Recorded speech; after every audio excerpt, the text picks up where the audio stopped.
Hello guys, good morning, Radhe Radhe, જય શ્રી કૃષ્ણ. તો અત્યારે વાગી ગયા છે સવારના 9:30 અને આપણે ઉઠી ગયા છીએ ને અમે લોકો તૈયાર થઈ ગયા હતા ને અત્યારે સવારમાં અમે ગાડીમાં બેસી ગયા હતા કારણ કે અત્યારે અમારે જવાનું હતું ગામડે. પપ્પા ગાડી ચલાવી રહ્યા છે અને એની બાજુમાં બેઠો છે ભાઈ અને મારી બાજુમાં બેઠી છે દીદી. તો ફાઇનલી આપણે પહોંચી ગયા હતા વાડીએ અને ત્યાં આપણે દાદાના દર્શન કર્યા.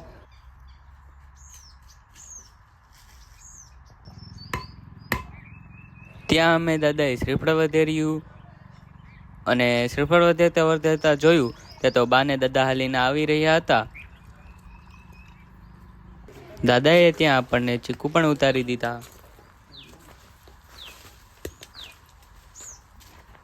ત્યારબાદ તે લોકોએ વાડીમાં આંટો પણ માર્યો અને હું આગળ બેઠો હતો.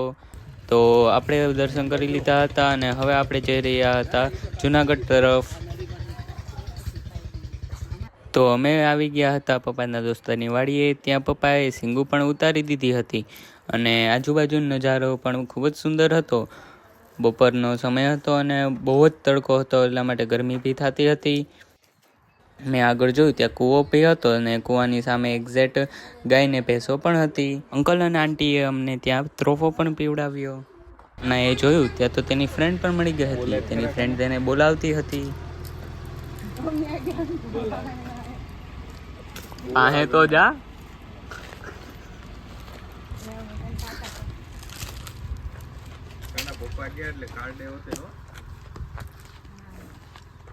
કાનો એની ફ્રેન્ડ પાસે ગયો અને તેને બોલાવ્યો. એની ફ્રેન્ડે મસ્ત રિપ્લાય આપ્યો કે હવે કેટલીક વાર એવું છે, હવે તમે નીકળો ને યાર. એટલા માટે આપણે નીકળી ગયા હતા જુનાગઢ તરફ જવા માટે.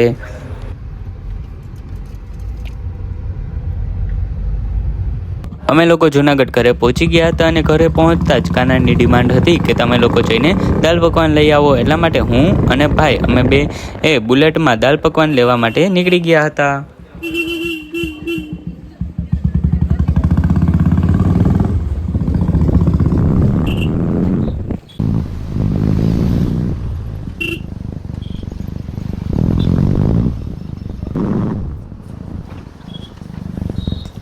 તો આપણે પહોંચી ગયા હતા દાલ પકવાનની દુકાને અને ત્યાં આપણે ઓર્ડર આપી દીધો હતો અને આપણે હારે લઈ લીધા હતા દાલ પકવાન અને હવે આપણે જતા હતા ઘરે.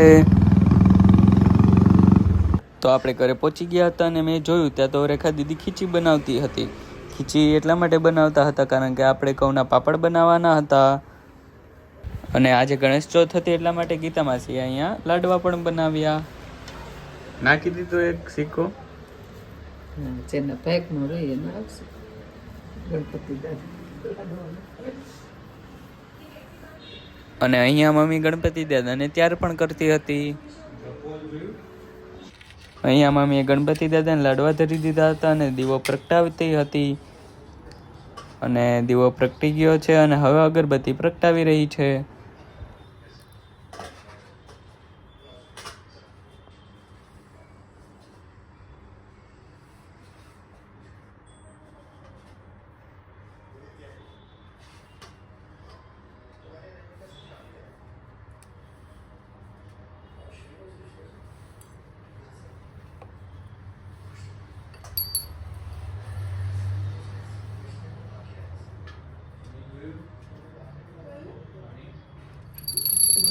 તો અહીંયા મમ્મીએ ગણપતિ દાદાની આરતી ચાલુ કરી દીધી હતી.